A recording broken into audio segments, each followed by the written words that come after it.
Gek oor haar eie Afrika Ondier episode 63. 'n dag na Lia se prosedure gaan verby in fases van bewus wees en bewusteloos wees, pille drink, eet en slaap. Toe Lia uiteindelik haar oë oopmaak en wakker genoeg is om op haar selfoon te kyk, besef sy dat dit Vrydag is. Vrydag het sowaar stilletjies aangebreek. Sy wou gister nog weer 'n keer met haar pa gepraat het, gevra het dat hy asseblief mooi na Gatto, Sergio se grys Afrika kat moet omsem. Sy onthou vaagweg dat hy genoem het dat haar ex-man Ralph deur die spesiale taakmag van die polisie aangekeer is, daar naby Witrivier, Laveld International Lughawe. Sy wil hoor of hy meer daarvan weet. Terwyl haar selfoon op die laaier was, het sy heeltyd daaroor gedink. Sy moet haar hand net uitsteek, die foon vat en haar pa terugbel, uitvind of haar nuus is oor Ralph en vra wat maak die kat en toe gaan die dag verby. En op hierdie Vrydagoggend voel sy nou soveel beter, dat sy saggies gaan opstaan om te stort. Eerste dinge eerte, sy gaan stort, aantrek en dan haar selfoon vat en haar pa iewers van buite gaan bel. Want Sergio slaap nog die slaap van alle salige en ordentlike mense. Dit is nog verskriklik vroeg, dit is nog donker daar buite. Maar helaas, Lia is nog besig om haar hare onder die stort af te spoel, toe sien sy dat Sergio wakker geword het en nou verward regop sit. Sy hand gaan na die leeplek waar sy mos moet lê. Dan sien hy haar onder die stort en spring uit die bed. Hy kom met 'n groot badhanddoek aangehardloop en toe sy uitstap, vou hy dit om haar lyf. 'n tweede handdoek in sy hand en hy probeer om haar hare toe te draai, maar hy weet nie eintlik hoe nie. "Môre leeuman, het jy lekker geslaap?" vra sy vrolik en draai die handdoek self om haar nat hare. "Ja, dankie, baie lekker." Hy beduie na die bed. "Gaan lê daar, dat ek na jou wond kan kyk. Dokter Klets het my instruksies gegee oor hoe om dit te versorg." En Lia gaan lê. Hy maak die handdoek versigtig oop, sodat net haar naaltjie uitsteek. Hy trek die nat pleister versigtig af en inspekteer die 3 snytjies rondom haar naaltjie. "Netjiese werk wat die man gedoen het," sê hy en klad dit droog met watte. Hy sit salf aan en plak 'n nuwe pleister op en toe buig hy af en soen die pleister. "'n beter voel soentjie," glimlag Lia en sit regop. "Dankie Sergio." "So hoe voel jy vandag, meisiekind? Enige pyn?" vra hy. "Nee, ek voel eintlik baie goed vandag." "En Sergio, ek is verskriklik rasend honger. Ek kan 'n dosyn eiers en 'n hele speen vark se spek opeet." "So waar?" Sy wenkbroue lig en sy mondhoeke trek. Duidelik glo hy dit glad nie. "Nou maar laat ek ook vinnig stort en dan kan ons by my gesin aansluit vir ontbyt. Hulle eet gewoonlik baie vroeg." Hy kyk na sy horlosie. "Oor ongeveer 10 minute.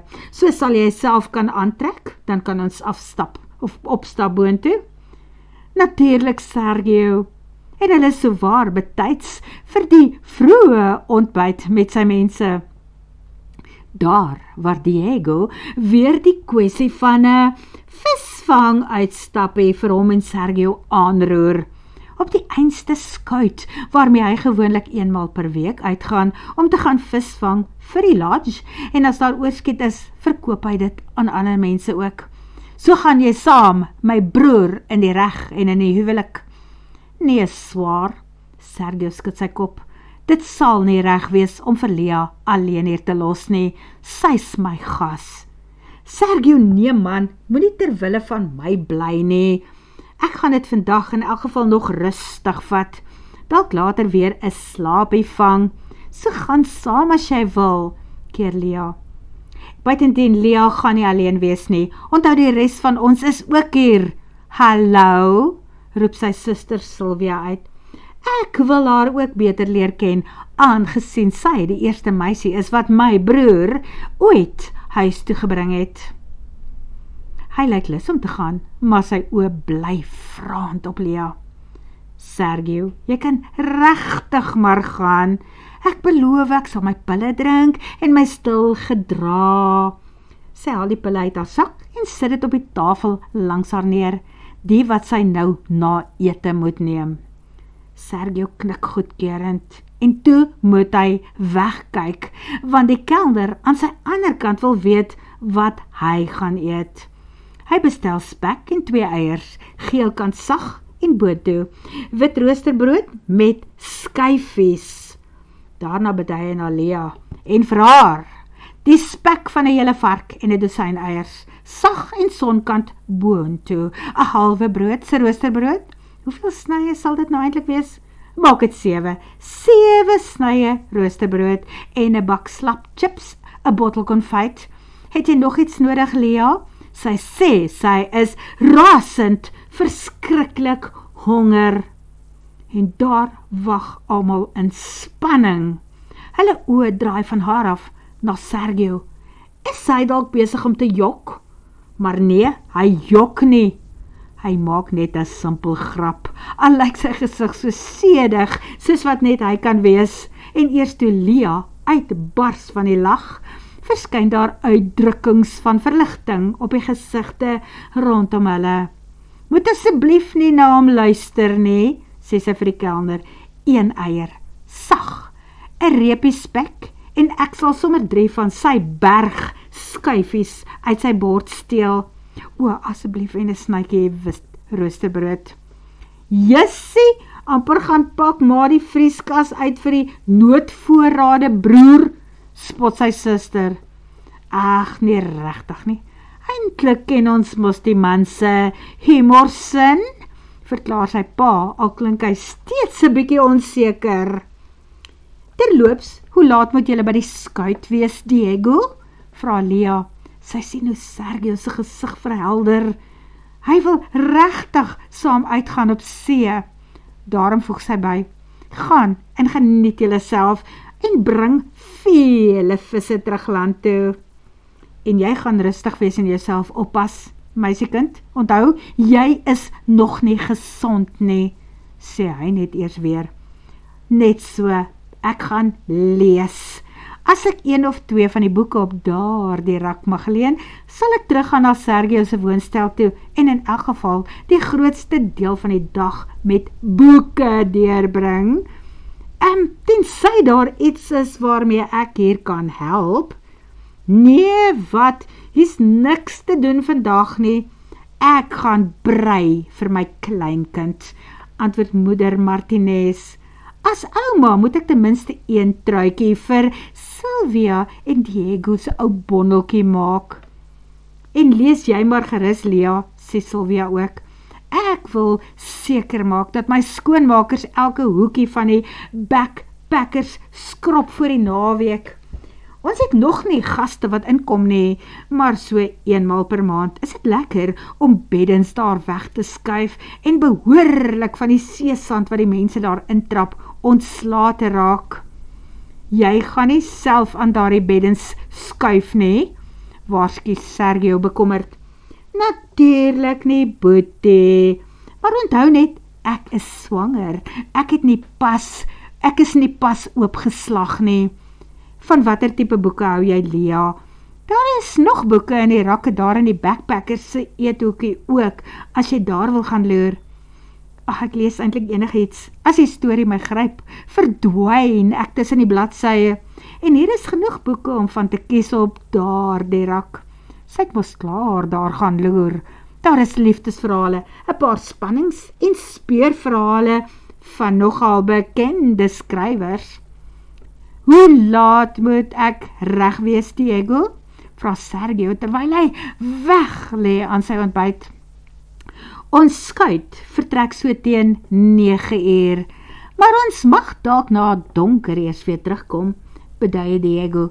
Verwag ons dus wanneer julle ons sien. Nee, wag, keer Sergio. Jy het nie genoem dat ons eers in die nag gaan terugkom nie. Ontspan man, nie regtig nie, maar as die visse byt, kom ons nie baie gou terug nie. Ek sê gewoonlik net vir die mense hier, na donker, sodat hulle nie die heeltyd op hulle horlosies moet kyk nie, sê Diego. Sergio draai hulpsoekend na Lia. Nee, moenie so na my kyk nie, Sergio. Ek het geen probleem daarmee nie. Dit is julle uitstappie. Solank julle net versigtig en veilig is, maak het glad nie saak hoe laat julle huis toe kom nie. Lia gooi sout en peper oor haar eier. Dankie, dan sal ek beslis gaan. Maar ek sien dit is omtrent tyd seker om te vertrek. Hoe lank neem het ons om daar te kom? Sergio eet vinniger, want Diego se mes en vurk lê al langs mekaar op sy bord. Sit net sonskerm op jou gesig en lyf ook bra. Diego verbrand hom soms in 'n ander etnisiteit en kleur in. Moenie jy dit ook doen nie, verklaar Sylvia. Lia, en jy hoef nie net jou boek in Sergio se woonstel te gaan lees nie. Jy kan op een van die stoele by die swembad of op die bank in ons familie sitkamer gaan lê en lees, daar waar ek sit en brei. En as jy wil slaap, tel jy net jou voete op en maak jou oë toe, stel moeder Martinez voor. Asseblief ja, ek sal beter voel as julle almal 'n oogie oor haar hou, sê Sergio. Daardie amberbruin oë van hom is nou so sag. Lia voel sy kan smelt in die gloed daarvan. Hoe kan sy weier? Sy sal hier by die ander lê en lees. So Sylvia voeg by, en kies enige boek uit daardie rak. Dit is vir ons en al ons gaste om te lees. Soms neem ons gaste dit huis toe en dan los hulle een in die plek daarvan. Ek weet nie eers wat die helfte van die boeke is, wat daar is, wat oor is nie. Dankie. Sergio lyk opgewonde oor sy visvang uitstappie saam met Diego. Na ontbyt hardloop hy af na sy woonstel om 'n hoed, sy beursie en 'n windbreker baadjie te kry. En Sylvia wag hulle in met die sonskerm. Sy smeerstrepe skruis en dwars oor hulle gesigte en arms. Albei het darm denim langbroeke en tekkies met sokkies aan. Dit en die hoed gaan darm help vir die geniepsige Afrika son. Diego gooi ook 'n baadjie oor sy arm en verduidelik, net vir ingeval dit nat raak daar op die oseaan. Selfs terwyl dit al laat herfs is, begin dit dikwels reën en die wind is soms so sterk en koud dat dit jou oorboord kan waai as jy daar diep in die oseaan is. Maar moenie bekommerd wees nie, ons het darm veiligheidsbaadjies ook. En as die golwe hoog raak, bind ons toue om ons lyf, so as iemand oorgaan, dan hys ons hom net weer op. Ons vertrek van Barra af. Dit is so 'n klompie kilos van hier af, 'n sanderige pad, 4x4, so kom aan, Sergio, laat ons gaan. Geniet dit, waai Sylvia met 'n hand, en sit die sonskerm hard op die tafel neer. Dit help nie om dit met hulle saam te stuur nie, want hulle gaan definitief nie weer daarvan gebruik nie, hulle gaan dit net verloor. Sy het nogal dieselfde kleurskema as Sergio en haar ouers, sien Lia. Hulle het sterk velle, donker hare en daardie wonderlike amberbruin tot avokado kleur oë. Sy is nou wel nie so lank en skraal soos haar ouers en broer nie, maar sy is net so mooi en aantreklik soos die ander Martineze. En sy is duidelik gewoond aan Diego se wilde en wonderlike uitstappies. Maar Lia is nie. En nou het Diego haar nogal bang gepraat. Wees veilig, Sergio, is al wat sy kan uitkry, wanneer hy na haar toe hardloop en die laaste soen op haar lippe kom plant. Sy het meestal in Pretoria, saam met haar pa, se ma groot geword, en met Hurters Retreat, so diep in die binneland van Mosambik, is sy nie vertroud met die nikke van die see nie. Al wat sy weet, is dat het onmeetbaar diep is. Mense verdrink soms daarin, en daar swem yslike groot haie rond. En nou vertel Diego van winde, wat ouens van die skuite afsweep. En is dit nie waar, dat die ergste wind die hoogste manne tref nie? En Sergio is langer as die meeste van hulle. Natuurlik altyd, ek is altyd versigtig, maar ontspan, niks sleg gaan met ons gebeur nie. Sorg jy net vir jouself, troos Sergio, omdat hy dalk die kommer op haar gesig raak sien. Ja, die ergste ding wat kan gebeur, is as ons laat is, en nie 'n paar 6 pakke by die drankwinkel daar kan koop, voordat ons op die boot vertrek nie. Wel onthou om julle toebroodjies in die kombuis te kry, herinner moeder Martinez hulle. Ek het gou gevra dat hulle vir julle 'n paar pakkies broodjies maak. Dankie skone moeder, maar ek sê mos altyd, bier is ook brood, terg Diego haar. Wanneer Lia hoor hoe Diego se bakkie wegtrek, voel dit vir haar asof iets op die krop van haar maag dit vasvat en dit 'n draai gee. Soos altyd, as sy bang is, en dit voel asof iets buite haar beheer, kan hande uitdruk. Maar sy stuur 'n gebed op. Laat hulle asseblief veilig wees. Niks sal ooit weer dieselfde wees, as sy sonder hom hier moet wegry nie. Sy gaan kies 'n boek uit die rak en stap af na die dekstoele by die swembad. Terwyl sy lees, sal die dag beslis vinniger verbygaan. Skoonmaak om sit by haar, sy brei. Dit is nie omdat Ken Follett se boek nie interessant is nie. Inteendeel, miskien is dit nog die laaste uitwerking van die narkose, maar op een of ander stadium word Lia iewers uit Afghanistan weggevoer na Droomland. Sy word eers na 1 wakker, met 'n sambreel wat iemand strategies geplaas het om die direkte strale van die Afrika son van haar ligte velletjie af weg te hou. Ag, uiteindelik ontwaak ons slapende skoonheid. Ons het net vir jou gewag om saam vrugteslaai en roomys te eet, sê Sylvia wat ook intussen daar kom sit het. Dankie, Lia staan stadig op en stap na die tafel waar die pragtige kos nou reg gesit is. Die broodjies met koue vleis en vrugteslaai en roomys. En dit laat Lia wonder hoe dit met die manne daar op die skei gaan. Eet hulle ooit iets? Of is hulle tipies manne wat net op vloeibare verversings ingestel het? Sy het Sergio nog nooit aangeklam gesien nie. Hy is gewoonlik so gereserveerd.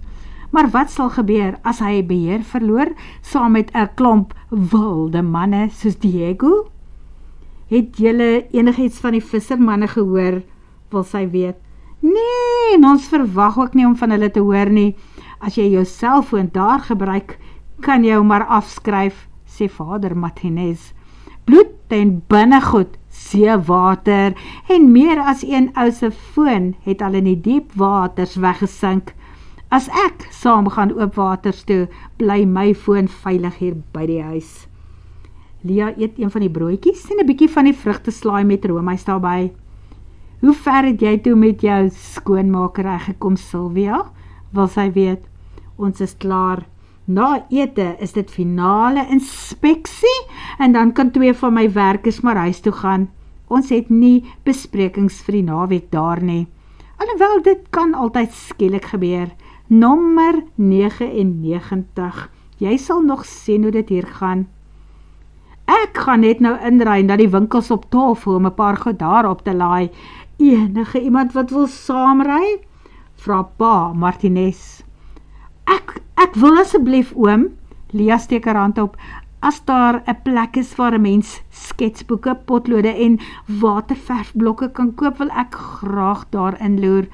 Ek gaan gewoonlik nêrens heen sonder my kunsgoed nie, maar ons het so haastig van die plaas af weggery, en dan wil ek van my batterie daar by die winkels gaan wys, hoor of dit in enige van die geskenkwinkeltjies sal byvand vind vir die kopers. Mag jy saamry? Vra Sylvia streng. Wat sal my ou boet sê, as jy in die winkels gaan rondhang, sonder dat hy daarvan weet? Ag, en reken nou net, hy is nie hier om iets te sê nie, lag Lia. Nee man, ek voel soos 'n nuwe muntstuk, en as ek nie binnekort kan begin prentjies teken nie, gaan ek van my kop afraak. Wel ry saam, Ek sal vir jou na die regte plekke toe neem, waar jy sulke goed kan koop, en waar jy jou goedjies kan rondwys, beloof die ouer man.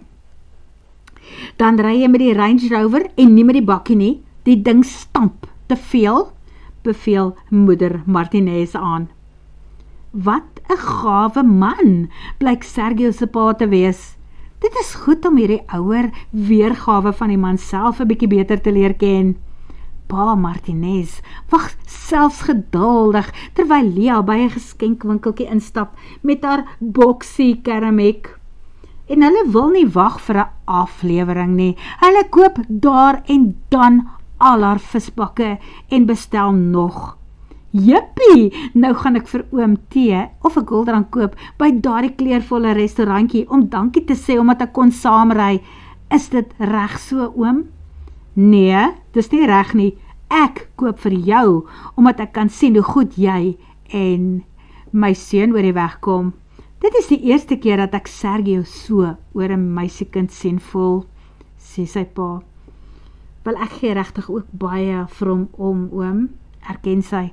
Sergio is 'n aanwinst daar by hom. Julle het 2 pragtige kinders grootgemaak, jy en die tannie, sê Lia, wanneer hulle by 'n tafel gaan sit, wat uitkyk oor die strand en die diep blou oseaan. Ja, ons is geseënd. Ek is lief vir my kinders, en dink ek het die mooiste en beste vrou op aarde.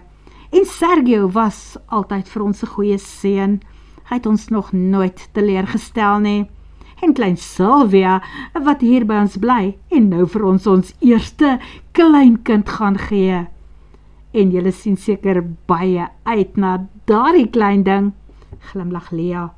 Inderdaad, ons het altyd gedink dat dit Sergio sou wees, wat ons eerste kleinkind sou besorg, maar hy is mos nie haastig nie, miskien eendag. Sy pa kyk 'n oomblik vraend na Lia, maar dan trek hy skouers op. Ag, dit maak eintlik nie regtig saak wanneer dit gebeur nie, en of dit ooit gebeur nie. En as dit nooit gebeur nie, dan is dit ook goed, solank my seun gelukkig is, solank julle gelukkig is. Hy glimlag opreg in Lia se gesig, en sy kan nie help om te wonder of Sergio dalk iets vir sy ouers genoem het nie, of hulle dalk weet van haar probleme. Probeer pa Martinez nou om vir haar te sê, dat as sy eendag Sergio se trouvrou word, hulle dit so sal aanvaar?